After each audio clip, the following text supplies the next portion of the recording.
नक्सलियों का top commander Madvi Hidma हमारी फोर्सेस के द्वारा मारा जा चुका है। इसके ऊपर 1 करोड़ का इनाम था और पिछले 2 दशकों में इसने ऐसी कई घटनाओं को अंजाम दिया था जिससे नक्सलिज्म पनप रहा था और हमारे यहां एक के बाद एक हमले हो रहे थे। कभी सीआरपीएफ के जवानों के ऊपर, कभी अधिकारियों के ऊपर, कभी पॉलिटिशियंस के ऊपर। 2013 में दरवा वैली में जो अटैक हुआ था उसको इसी ने लीड किया था। 2017 में जो सुकमा में अटैक हुआ था उसको भी इसी ने लीड किया था। एक टाइम था हमारे देश में नक्सलिज्म एक कॉमन चीज बन चुकी थी। हम सबको ऐसा लगता था कि नक्सलवाद से तो हम कभी निकल ही नहीं पाएंगे। सरकारें इस पर चर्चा ही नहीं करती थी और कांग्रेस जैसी पार्टीज तो नक्सलवाद के खिलाफ कड़ा स्टेप उठाने में डरती थी, नक्सलवाद पर चर्चा करने से बचती थी। लेकिन जैसे जैसे वर्तमान सरकार ने नक्सलवाद को कुचला है, देखा यह जा रहा है कि 2014 में पूरे देश में 126 जिले ऐसे थे जो नक्सलवाद से प्रभावित थे और 2025 में केवल 6 जिले ऐसे रह गए हैं जो नक्सलवाद से प्रभावित हैं। अमित शाह जी का कहना है कि अगले साल यानी 2026 के मार्च तक पूरा देश नक्सलवाद से मुक्त हो जाएगा और हम चैन की सांस ले सकेंगे।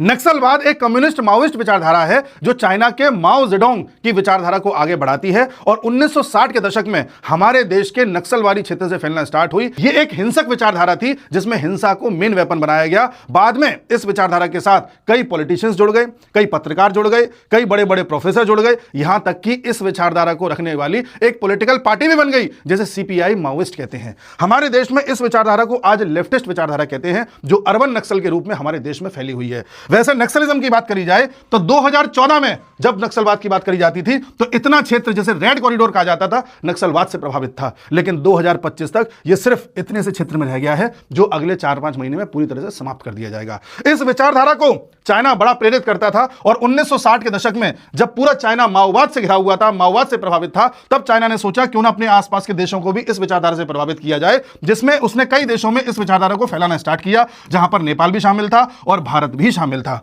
चाइना की इस विचारधारा को भारत के कई पॉलिटिशियंस ने आगे बढ़ाया, चाहे वो सीपीआई के हों या फिर कांग्रेस के भी हों, क्योंकि ऐसे कई इंसिडेंट देखे गए जब नक्सलियों ने सरेंडर किया तो उन्होंने इस बात का खुलासा किया। जैसे गुरिल्ला भूपति हैं जिन्होंने अभी सरेंडर किया है कुछ दिनों पहले, इन्होंने साफ साफ बोला कि माओवादियों का तेलंगाना के पॉलिटिशियंस के साथ एक नेक्सस है जिससे ये लोग एग्जिस्ट करते हैं। ऐसे ही कई ऐसे जजेस रहे जिन्होंने अपने जजमेंट के जरिए नक्सलवाद को कुचलने वाला एक ग्रुप बना था सल्वा जुडूम।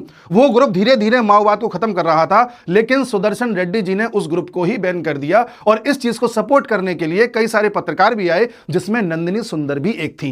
नंदिनी सुंदर सिद्धार्थ वरदराजन की वाइफ हैं और सिद्धार्थ वरदराजन अभी द वायर के को फाउंडर हैं और ये पहले द हिंदू अखबार के एडिटर इन चीफ रहे हैं। ऐसे ऐसे लोग इन चीजों को खत्म नहीं होने दे रहे थे और जिस जज ने सल्वा जुडूम को ही बैन कर दिया था, जो माओवाद को खत्म कर रहा था ग्रुप, उस जज को कांग्रेस ने वाइस प्रेसिडेंट का कैंडिडेट भी बनाया था।